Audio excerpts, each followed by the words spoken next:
Good Thursday, everybody. Welcome to Win-Free Devotionals again, and I want to continue to share some of my journey on my sabbatical in Israel and Jordan.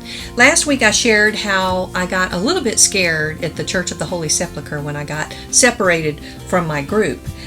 Today I want to share you the second time that I was a little bit scared on the trip. Our tour group was 35 people, and we were together from the 9th of February to the 19th of February.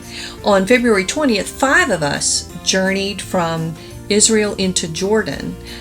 We stayed an extra day in Jerusalem when everybody else flew back home. The next morning, we caught a taxi and journeyed to the Allenby border crossing. Our tour guide, Gadi Haddadi, that was his name, Gadi Haddadi, had set this tour up in transportation for us. Our Jordanian tour guide was to meet us on the other side of the border crossing, and we were deposited by the taxi driver at the Allenby Bridge. Our luggage was taken from us, and we waited for a bus to shuttle us across the border from Israel into Jordan. No one spoke English. There were 5 of us. We were all alone, no tour guide. We boarded the bus and journeyed through all of the checkpoints. And when we reached the other side, a little doctor-type man in a white coat jumped on the bus, and he was talking and laughing and taking all of our temperature before we were allowed to disembark. Well, we retrieved our luggage, and again, no one spoke English. Our passports were taken from us, and the border guard motioned for us to sit and wait. I began to be a bit nervous because our Jordanian tour guide had our visas that would allow us to get into the country. We waited for maybe 20 minutes with our concern growing and growing. At last, our Jordanian tour guide appeared and began conversing with the border agent, a little loudly, I thought. And then she motioned for us to follow her, and she gave us our passports back. I felt myself ease a bit at her appearance. I was praying the entire time we were between tour guides. We boarded our mini tour bus and we went to Mount Nebo and then journeyed to the city of Madaba. Madaba, Jordan is located about 19 miles southwest of the capital of Amman. During the early centuries of Christianity, Madaba was an important town as a stop along the King's Highway. It was a trade route. It was also home to various churches, and it was during the 6th century that an unknown artist created what is now known as today as the oldest known map of the Holy Land on the floor of a Byzantine chapel. I took this picture. This is just part of it, right here. This map is made up of more than 1 million pieces of colored stone. In 746, most of Madaba was destroyed by an earthquake, and it was abandoned. And the town was uninhabited until the 1880s, when Christians began settling into the area again. As they began removing debris from the church, they uncovered this large Byzantine-era mosaic map of the Holy Land. They preserved the map as they built St. George's Church on top of it.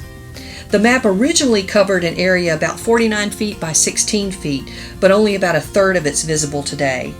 The map shows the area from Lebanon to the Nile River in Egypt and is extremely impressive. Something about this city impressed me. People were milling about.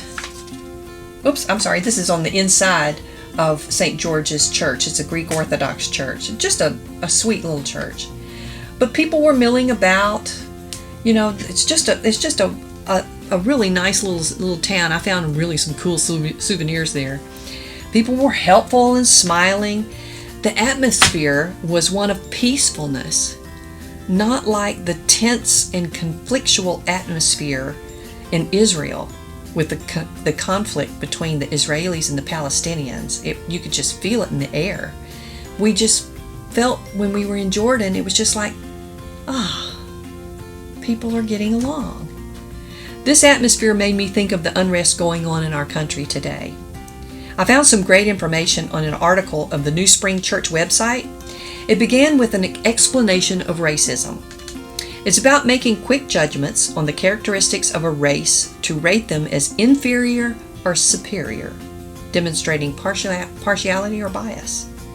Racism is a problem we can't ignore or run away from. It's an issue today, and it was an issue throughout history, including when the Bible was written. Paul wrote about the divisions caused by racism. In 1st century AD, it was common to assign different values to different races and ethnicities. Foreigners, women, and children were generally regarded as property owned by male heads of households and local rulers. Foreigners would often be employed in bonded labor. That meant they were enslaved to pay off debts, and that would make it difficult or impossible for them to live freely. Jesus talked about this in Matthew 18:21 through 35. At that time, one of the primary divisions in the church was between Jews and Gentiles. Some Jews who had joined the movement of Christianity were trying to force the non-Jewish or Gentile people to perform Jewish rituals. They argued that to be a good Christian, they had to do all the right Jewish religious activities too. Rather than telling Christians to ignore the discrimination against Gentiles, Paul addressed it head on. There is no difference between Jew and Gentile. The same Lord is Lord of all and richly blesses all who call on him. Romans 10:12. We see this echoed later when Philip, also a leader of the church, helps an Ethiopian eunuch understand part of the Bible and begin following Jesus in Acts 8. Other people don't determine our value. God does. God brings peace where there was once strife, and kindness where there was once animosity. God cares how we treat each other because we are all created in God's image. Genesis 1:27. God makes no distinction between the inherent value of one race or ethnicity over another. Listen to all of these scriptural references. God cares about people regardless of their ethnicity, nationality, and social status. Deuteronomy 10:17 through 19. God does not show favoritism, but accepts from every nation the one who loves him and does what is right. Acts 10:34 through 35. We are all baptized by one Spirit so as to form one body, whether Jews or Gentile, slave or free, and we are all given the one Spirit to drink. 1 Corinthians 12:13. If you show favoritism, you sin and are convicted by the law as lawbreakers. James 2:9. Listen to this one from Revelation. About the age to come, we see a heavenly picture, a great multitude that no one can number, from every nation, from all tribes and peoples and languages, standing before the throne and before the Lamb. Revelation 7:9 and 10. Jesus removes hostility and introduces harmony. Ephesians 2:14 through 18. God isn't about separation, but inclusion and unity. Jesus made it possible for anyone, to be included in the people and promises of God. Galatians 3:28. Reconciliation is critical. That good news, the gospel, doesn't just mean that we're brought near to God. It also means we're brought near to the people we once considered so different from ourselves. Ephesians 2:13. God restores our relationships with people and groups we've mistreated. That's called reconciliation, which means the removal of prejudice and the restoration of a relationship to healthy understanding and appreciation for each other. God is a reconciling God. The gospel is, at its core, a message of reconciliation. God brings peace where there was once strife, and kindness where there was once animosity. God has done it with us, and God can do it between us and our neighbors, whether black, white, Latino, Native American, or otherwise. If we belong to Jesus, we are part of God's movement to bring more reconciliation between people and God. 2 Corinthians 5:18 through 20.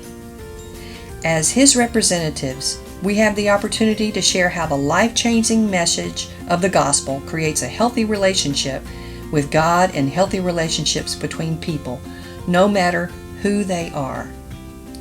Your job and my job, as we learn to follow Jesus step by step, includes reconciliation, because the message of Jesus is that we all belong with God together. No separation, no differences in status or worth. I pray that this time of conflict and racial discord will end with a peaceful outcome, that we all will be more aware of our own prejudices, and pray that God will help us all be more Christ-like, not just in our words, but our behavior. I tell our Winfrey children that people should know that they know God without them even opening their mouths, by their actions, by how they treat others, by how they conduct themselves. May we all be reflections of Christ in our world, especially during these unsettled days. Acts 10:34 and 35. So Peter opened his mouth and said, "Truly, I understand that God shows no partiality, but in every nation, anyone who fears him and does what is right is acceptable to him." God shows no partiality.